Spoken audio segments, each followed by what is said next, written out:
Good morning, Mississippi. It's Jamie Alaizah Roberts, your future candidate for the 2026 U.S. Senate election to unseat Cindy Hyde-Smith for her seat over the state of Mississippi. Her seat number 2 she holds over the state of Mississippi. This video is going to be about a holiday that, as Senator of Mississippi and in the U.S. Senate, I would make come to federal law of a holiday called HUMAN Lives Remembrance Day. I wanted to make this video on Memorial Day, but I did not want to disrespect the purpose of what Memorial Day is in itself. So I decided to do this special Memorial Day video today. Sunday, God's Day. I'm going to start out this video with a list of names of people that have died because of their skin color. Hashtag no longer killed because of skin color. Their names start at Tony McDade, George Floyd, Yasin Muhammad, Fanon Berhier, Sean Reed, Stephen Taylor, Ariane McCree, Terrence Franklin, Miles Hall, Darius Tarver, William Green, Samuel Mallard, Kawami Jones, Davon Bailey. I apologize if I pronounce someone's name incorrectly. I apologize in advance. I'm probably going to. I hope I don't, but I may. Christopher Whitfield, Anthony Hill, Eric Logan, Austin Metcalf, Jamarian Robinson, Gregory Hill Jr., Jaquavian Slayton, Ryan Twyman, Brandon Weber, Jimmy Atchison, Willie McCoy, Emontic Bradford Jr., Detrick Griffin, Jamel Robinson, DeAndre Ballard, Botham Shem Jean, Robert White, Anthony Lamar Smith, Ramarley Graham, Manuel Loggins Jr., Trayvon Martin, Wendell Allen, Larry Jackson Jr., Jonathan Farrell, Jordan Bauer, Victor White III, Dontre Hamilton, Eric Garner, John Crawford III, Michael Brown, Ezell Ford, Dante Akai Gurley, Tamir Rice, Rumain Brisbane, Jerome Reed, Charlie Kwanyang, Tony Robinson, Walter Scott, Freddie Gray, Brendan Glenn, Samuel DeBose, Messiah Notwe. This is names starting in March of this year, 2025. Again, that's Messiah Notwe. Sorry if I'm pronouncing it wrong.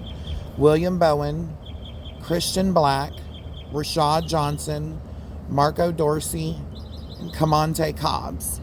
And then I have some other names from years back. Jorge Tapia, Haravius Scruggs, Andre Green. These are babies and young teenagers, like under 17. Andre Green, Jesse James Romero, Tyree King, Tyree King, Sierra Meyer, Logan Simpson, Shane Whitehead, Von Derek Myers Jr., Jordan Edwards, Jeffrey Holden Jr., Antoine Rose, Charles Smith Jr., John Albers, Cameron Tillman, this is where they get younger, Jeremy Mardis, age 6 years old, by police officers. Gun violence through police officers. I don't know how it happened, so I'm not going to say. They were probably caught in the middle of a crossfire or something like that, most likely. Again, I don't know the facts. Just mention their names to remember them as a memorial. Cameron Prescott, also age 6. Ayanna Stanley Jones, age 7. Michelangelo and Makia Jackson. Michelangelo was 6. His sister Makia only 3 years old.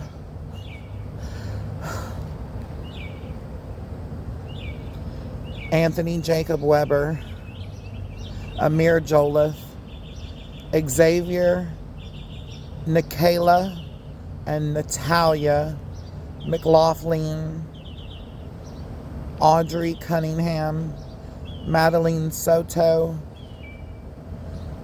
Nana Orion and Sukarako Oda, Mason Schermerhorn, I believe is how you pronounce that. Again, if I'm wrong, I apologize. Christian Angelo, Oliver and Jacob Nephew, Ruby Vergara, Jocelyn Correa Escalante. And 2 that I added in at the bottom of this list right here, they weren't murdered. They unalived themselves because they were, them and their family were at risk of deportation through ICE and the federal government, simply because of the color of their skin, because they're brown skinned. And that is Jocelyn Rojo Carranza and Gabriela Aparicio Ortega. In addition, I have the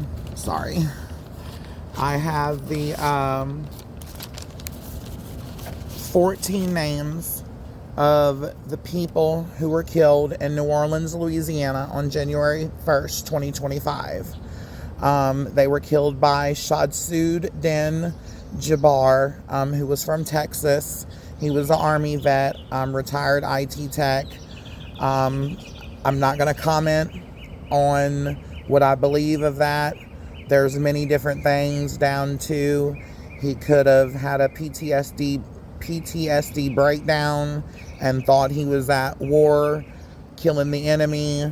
People say terrorist act, many different things. Again, I'm not going to get into it. I apologize for the few things that I did just say. I just wanted to, get a scenario example out there, but I'm not going to participate in that. Just going to list off these names. Again, this is simply a remembrance video, memorial video, with a few things in addition, why this should be a holiday, and a few different things that has to do with hate crime. I'm going to name the 14 now. Nakyra Dito, our own, from Gulfport, Mississippi. Martin Tiger was his nickname, Beck.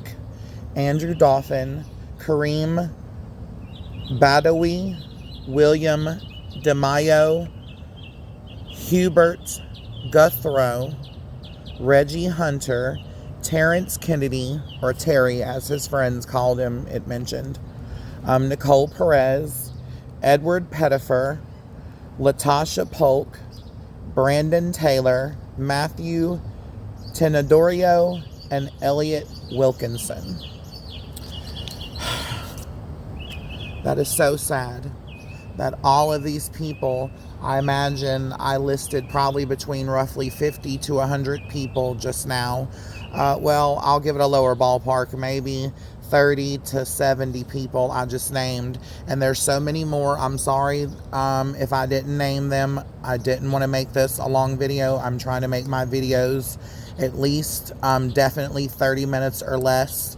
Actually, more along the lines of 20 minutes or less. So they'll get more views by more people, because face facts, I know I don't want to view a 30-minute or longer video. But let me get back to it so I can keep this a short video, like I said, because we're at 10 minutes and 30 seconds already. Hate crimes need to be a federal felony with one-step severe punishment system. If the victim lives after the hate crime occurs, then they should receive a hate crime reparation check of $5,000 from the state that the offense happened to them in. They can receive it from the state, or it can come from the federal government. It should come from the federal government and not from the state, because again, this I'm about to talk about should be a federal law. Gonna start it as a state law, but quickly make it a federal law. But I'll get to that soon. As I said, if the victim lives after the hate crime occurs, then they should receive a hate crime reparation check of $5,000. The suspect pays it back to the federal government. I mentioned that because I said this should be a federal law and it should come from the federal government to the person. The suspect pays it back to the federal government. On their first offense, they pay it back by fine and 12 months of house arrest. On their second offense, they should get 5 years in federal prison, pay the fine of $5,000 plus additional fines, which would cover court costs and the court's time and all of that. That way, the state or the federal government that prosecutes it gets some type of reimbursement as well. But the main focus is the victim, the person that the hate crime was perpetrated on, them, if they live, and if they don't, their immediate family gets a reparation hate crime check. A hate crime reparation check, as I called it. On the third offense or further, that should carry 12 to 15 years with only a chance of parole, with counseling classes on racism is not okay at all, by verbal hate crime of racism or violent hate crime of racism in any kind of way. And even the ones, as I said, even the ones who don't go to prison on the first time, which I mentioned, your first offense, you should get, this is my little pointy thing to make it easier to read, not a weapon. Just want to make that clear for you guys. How I mentioned the first offense, you get house arrest. Even the ones on their first offense should have to attend these counseling classes. Let me go on to continue, because we're at 13 minutes 58 seconds. And the suspect should also have to write an apology letter to the victim, and that apology letter, a copy of it, should be published in their background for when they seek employment or government housing, like apartment buildings or etc., such like that, or government housing neighborhoods, subdivisions, the houses or the apartments or the townhomes, the ones like that. Because people have the right to know if they're about to rent or hire a hate crime offender, to prevent another hate crime from happening again in the workplace, if it's a workplace, or the apartment complex, or the subdivision of duplex apartments or houses under federal government housing. You know, they should know that. They, but only if they're on their second offense or further. Now, if it's only happened once, if it's on their first offense, then it shouldn't get reported on there. Like, I mean, it should be reported, but it shouldn't count against them on the decision of them to be hired or the decision of them to be given federal government assistance, apartment, duplex apartment, house, trailer, whatever type of federal government housing voucher or whatever you get in. You should always know whether it's the first, second, third, whatever offense. But it should only count against you if it's your second offense or further. The very first offense should serve as a warning. They should say, hey, you know, we'll go ahead and hire you, or we won't use this to go against your, you know, or when we consider you for employment, or when we consider you for this program you're applying for. If it's your first offense of being a hate crime offender, we won't count that in our decision. We'll give you a warning reprieve on it, especially if they attended the classes, the counseling classes, did the apology letter, which all of that's, you know, required. But if they did it and they atoned and they seem to be on the track to changing their life and being different people, yes. But if they are a second time offender or further, then yes, at that point you should question, hey, do I want to hire them and put my company, my business, my such and such, whatever's providing employment at risk of a lawsuit or any kind of legal troubles because this person is a 2-time or more hate crime offender? Or in the case, you know, do I want someone that's a 2-time or more hate crime offender in my Section 8 apartment complex, or my Section 8 duplex apartments, or Section 8, the little area of the subdivisions of different actual houses that Section 8 pays for you to live in, and you pay like a small percentage, of course. You know, that should be known. And this comes because, you know, with this and the first time offenders, if it's on the employment front, they deserve to be hired on a 60-day trial and probation period to kind of view them and to see, you know, if they've changed their life, or if they're still the person that they were convicted of the hate crime for. And all of this applies to verbal hate crimes, such as using the N with a hard R word.